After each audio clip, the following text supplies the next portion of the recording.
Olá, seja bem-vindo à SR Consultoria e vamos a mais um vídeo da nossa playlist de interpretação da norma ISEE 1725 e hoje nós vamos tratar do item 6.3 de instalações e condições ambientais. O item 6.32, os requisitos para as instalações e condições ambientais necessários à realização das atividades do laboratório devem estar documentados. Como eu estava iniciando a falar antes, essa análise crítica sobre essas condições ela deve ser realizada e depois de definido então essas condições, elas devem ser documentadas. Então, se ele já não estiver documentado numa norma ou num regulamento técnico que o laboratório vai seguir daquela atividade, que respalda aquela atividade, né, para executar aquela atividade, se for um método próprio do laboratório, ele vai ter que ser documentado. E validadas essas condições também, da onde que elas surgiram, com base em que elas foram colocadas, definidas, né? Aquilo que eu falei lá do ensaio de caracterização, né? E você não tem regulamento técnico e não tem uma norma, né? Um referencial normativo, uma norma técnica daquele produto ou daquele material, segundo a aplicação do uso dela, que é a caracterização para aplicação no uso final. Então, da onde que você vai partir, né? Das características do uso final, e aí você vai estabelecer, então, essas condições, tá? Mas precisa ter um documento validado. Seria só isso? Bom, de repente o laboratório, ele quer ter o procedimento dele, não no caso de procedimento validado. Aí sim, tudo bem, né? Ele que vai escrever, vai elaborar. Mas ele tem a norma técnica, e a norma técnica, ele vai desenvolver ali um procedimento de ensaio, tá? Um PO, um procedimento operacional daquele ensaio.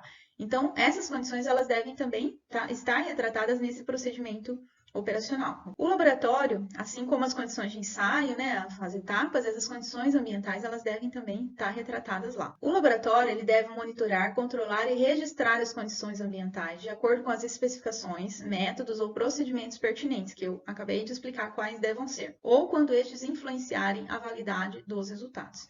Então, essa documentação base deve existir, deve ser escrita, aprovada, etc. E também devem haver registros dessas condições ambientais, certo? Precisa ter evidências. Caso, Silvia, mas por que deve ter registro, né? Bom, primeiro porque você está no processo de acreditação, você precisa evidenciar aquilo que você faz para você ser avaliado e demonstrar que você faz aquilo com competência, que realmente não tem influência nesses resultados, que não houve possibilidade disso ter acontecido. A segunda, para que você registra? Por precaução do próprio laboratório, amanhã ou depois um cliente vem, requer de você, aconteceu um problema lá na aplicação do produto. Então, você vai ter todos os registros ali para se respaldar legalmente de que você fez tudo da forma mais adequada possível, né? Conforme estava nos requisitos técnicos daquela atividade. Também, o registro, ele serve... Bom, a gente vai falar de registros técnicos lá em 7.5, tá? Eu só estou adiantando aqui algumas coisas dessas questões de registro aqui, do monitoramento. Monitorar, sim, você deve monitorar, né? Isso acho que não tem contestação. Se você não monitora, como é que você sabe se essas condições estão sendo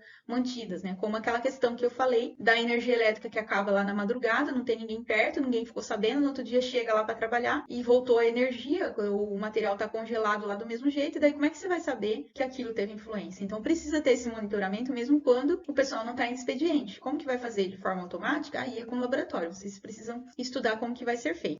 Vamos supor que esse gerador, ele vai esperar automaticamente no momento que acaba, que cai a energia elétrica, ou tem alguém lá, um segurança, um guardião, na parte da noite que faz isso imediatamente, a cair a energia elétrica, de forma que não dê tempo de acontecer alguma coisa com esse, de perder esse material. Também é uma forma de assegurar isso, né? Agora, o registro das condições ambientais, ele deve haver. Silvia, mas eu preciso ficar registrando na madrugada o tempo inteiro? Não. Não se você assegurar, nesse caso, né, que tenha alguém para cuidar ou que esse gerador será ligado automaticamente. Mas o monitoramento, ele deve ser mantido, pelo menos naquele tempo de expediente que você está ali. Você deve estar registrando e deve estar avaliando esse equipamento que está mantendo essa amostra refrigerada ou congelada, né? Ou em qualquer outra situação. Então, deve ser monitorado, deve ser registrado, evidenciado. Vamos supor que vocês trabalham em 2 turnos no laboratório. Então, o turno da tarde estava lá acompanhando aquele ensaio que vai durar mais 2 ou 3 dias, iniciou ele, colocou lá, vamos pegar essa mesma amostra na câmara climática, e agora o turno da noite vai assumir, né? Como é que a outra pessoa sabe as condições dessa amostra, a não ser que fale, né, de boca, né?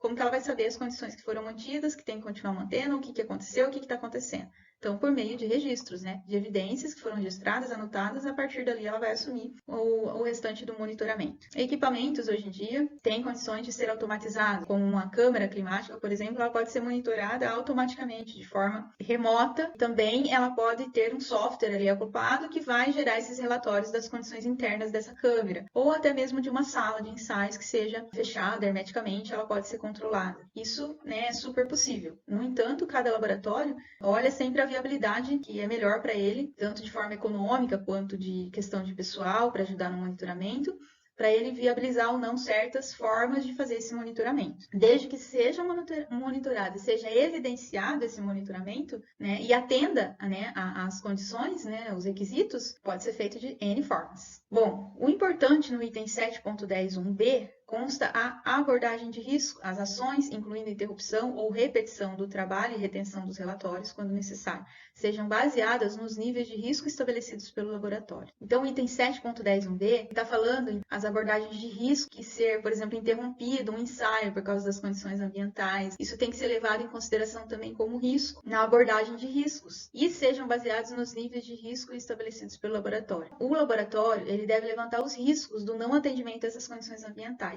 Vou tomar de novo o exemplo da questão ali da distribuição elétrica, né? Então, é um risco a energia cair durante a madrugada e ninguém perceber? É um risco. Então, como que eu vou tratar esse risco? Como eu consigo eliminar ele? Eu não consigo eliminar ele, porque a gente não tem condições de instalar um gerador por algum motivo que a gente não consegue, não comporta, ou enfim. Mas eu tenho o segurança lá, o guardião que fica lá à noite e ele pode olhar isso. Eu minimizo esse risco, mas eu não elimino ele, porque quanto tempo essa pessoa vai perceber que acabou a energia elétrica lá naquela sala, naquele laboratório, e quanto tempo ele vai levar para ligar esse gerador, tá? Então, é disso que a gente está falando. Você tem que levantar os possíveis riscos que tenha de não atender também essas condições ambientais, porque é um requisito técnico que, se não cumprido, ele vai invalidar os resultados. Então, esses riscos precisam ser levantados. É disso que ele está falando aqui. E aí tem um mapeamento de riscos lá em 8.5, que também deve ser, né, levantado, principalmente, né, da realização dessas atividades. E esse mapeamento deve ser também pensado, levantado, analisado criticamente e tomado ações, então. Bom, a outra questão que eu não falei, né, com relação, eu estou falando aqui das condições ambientais para realização do ensaio, eu dei exemplos disso. No entanto, né, os equipamentos, eu falei um pouco só da questão de padrões, né, de referência de calibração, né, e de material de referência de calibração, mas a gente também tem que falar aqui dos demais tipos de equipamento, das condições ambientais que esses equipamentos também devem ser mantidos para que não invalide a comprovação metrológica deles, para que eles não invalidem, às vezes, uma condição ambiental que eles também vão monitorar. Então, vamos tomar o exemplo aqui de uma balança. Uma balança, ela tem um prato ali de aço inoxidável. Também lá no interior dela, ela tem um pistãozinho que sustenta ali o peso, né, que vai estar relacionado ali à leitura, então, desse peso, né, dessa massa que é colocada, ou desse volume que é colocado ali no prato da balança. E esse pistão vai se deslocar e ele vai gerar um pulso eletromagnético que está relacionado com a gravidade local e aí vai fazer a medição, então, desse peso, dessa massa, desculpe, né? E vai gerar o peso desse material. Essa balança, né, esse pistão, essa molinha que está lá nesse pistão, né, que comanda o pistão, o prato da balança, é um material que ele pode ser afetado pela condição ambiental. Um dia que está muito quente, se deixar uma balança ali na sala, ali, uma temperatura de 30 graus, né? Tem lugares que é bem tranquilo de fazer esse tipo de temperatura, mesmo interna, né? Vai afetar, né? Porque vai afetar aquela molinha que é de metal, o prato da balança. Então, balança é um instrumento, né, de medição, um sistema de medição que você tem que cuidar com ele, onde ele vai ficar, mesmo que ela não precise estar sendo ali mantida numa condição ambiental, tão rigorosa, né, idade relativa, de temperatura do ar, quando não está realizando as pesagens, né, mas você tem que cuidar com o ambiente que ela vai estar ali para que não seja afetado. E aí expanda isso para outros tipos de instrumento que você utiliza nas etapas de realização do ensaio, que é um valor de uma etapa de ensaio ou de análise, ou do serviço de calibração ou de amostragem, que vai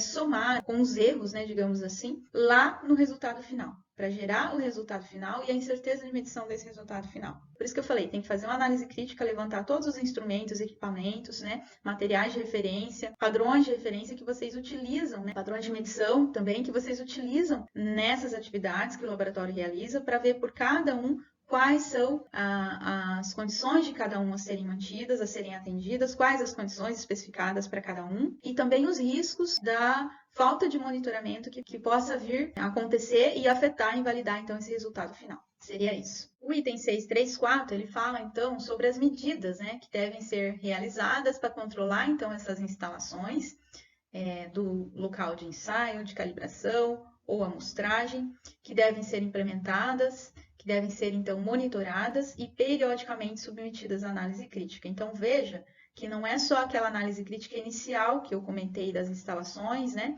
E dos equipamentos e das condições ambientais, como, por exemplo, de uma sala de realização de um serviço de calibração de ensaio, ou de manutenção ali da condição ambiental de uma amostra antes de fazer análise ou ensaiar. Periodicamente devem ser submetidas à análise crítica, que é aquela situação que eu falei.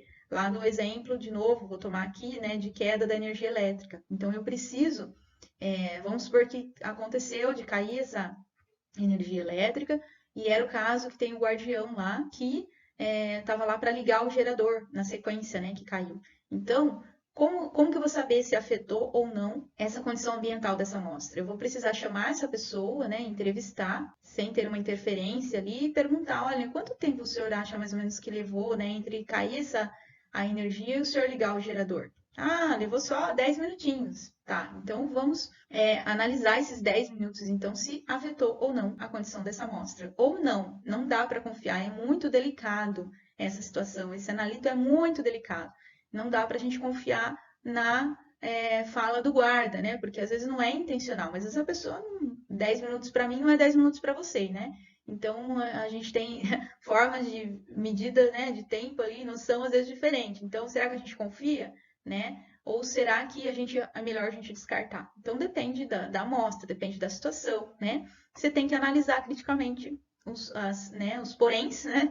E decidir o que você faz. Sempre essas condições devem estar sendo submetidas à análise. Ainda, né, não devem estar limitadas ao acesso e uso das áreas que afetem as atividades de laboratório. Essas medidas, então, não devem, né, estar limitadas a somente o acesso e uso de áreas que afetem as atividades do laboratório, o acesso a essas áreas, a essas salas, né, por pessoas. Digamos que tem uma sala ali e quando abre a porta, às vezes a pessoa, né, que vai adentrar, as pessoas não é o teu problema, porque é isolado, é só quem é do laboratório mesmo que entra, ou quem está realizando o ensaio naquela sala que pode entrar. Isso já foi subentendido, isso é respeitado. Mas, no entanto, quando você abre a porta dessa sala de ensaio, o vento ali, a condição, né, do ambiente que fica exposta à área externa, ela inclusive possa trazer contaminação ou afetar a condição ali de clima daquele lugar. E pode afetar, então, essa amostra, tá? Ou os equipamentos que estão, né, sendo utilizados. Essa análise crítica precisa ser realizada também e tomar, então, as providências aí com relação ao acesso e uso dessas áreas. A prevenção de contaminação, interferência ou influências adversas nas atividades de laboratório. Então,